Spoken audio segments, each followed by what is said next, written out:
It's never just one planet doing the job, or even two. You get combinations. If a planet can be an aspect to more than one planet at a time. Again, folks, let me emphasize, always look at the entire horoscope. By the way, if you have a copy of your horoscope at home, take it out and follow along, because we're going to get to, aspects from your chart eventually. Again, the aspects that we look for, 0 degrees when the two planets are together, that's called the conjunction aspect. 60 degrees when the planets are 60 degrees apart. We don't measure this by houses. We have to measure it by sign. Some horoscopes are not done to scale, so it's a little difficult to measure it. If you're doing it for the first time, get a horoscope that has a little grid at the bottom showing what the aspects are, showing which planets aspect which other planets.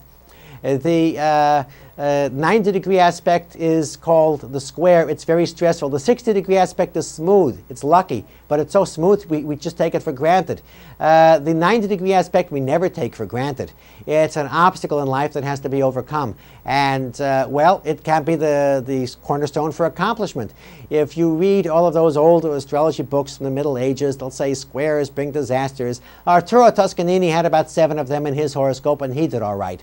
Plus, if you look at the horoscopes of people who rise to the presidency of corporations, large corporations, you'll again see a lot of squares. You'll see that in the charts of entrepreneurs also. I know a self-made billionaire that had 4 planets forming literally a grand cross in the chart, and it all piled out through his house of money. It could be a very powerful configuration. The 120-degree aspect is called a trine, and that's a lucky aspect. But if you have too many of them, your life is just so smooth, you never get anywhere.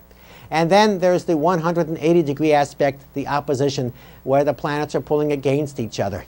And if you have an opposition, it's not as stressful as the square, and it can give sort of an awareness of opposites, because one planet is looking at things from one side and the other planet is looking at it from the opposite side. There's one other thing about the opposition aspect. If the planets have opposite natures, then you're on a seesaw for the rest of your life. I knew one professor who had that. When I was in graduate school, I came into the laboratory one day and this other graduate student was saying, I can't figure him out, I can't figure him out. Who can't you figure out? Our mentor. He came into the lab yesterday and screamed at me for sitting down. What?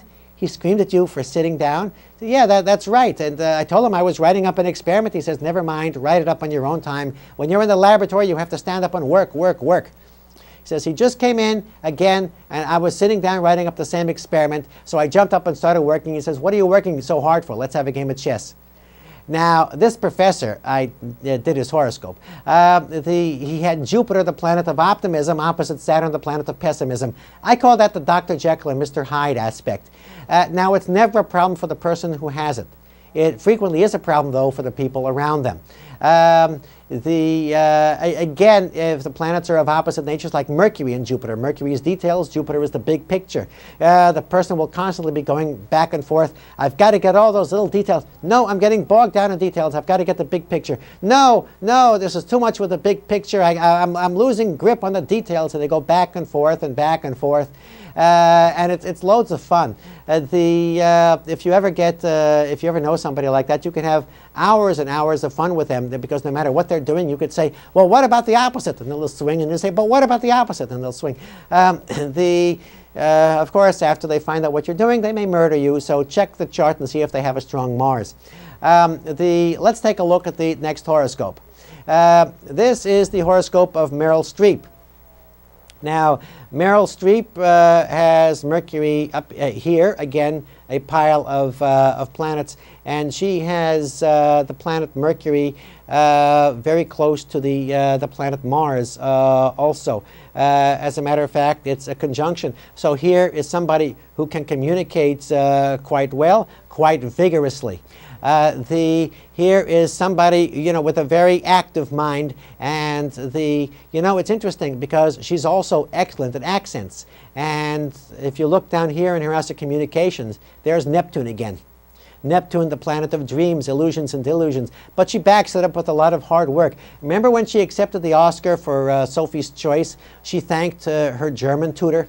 And you know, she spoke, she acted in 3 languages, but especially in German. So she just made sure that she got every last little word correct. That Mars is sitting on top of Mercury. That's somebody who's a hard worker, but she's always looking for a new world to conquer. You know, so she went from drama, she tried to do stuff in comedy, and now she's doing action movies. At any rate, you always have to look at the entire chart.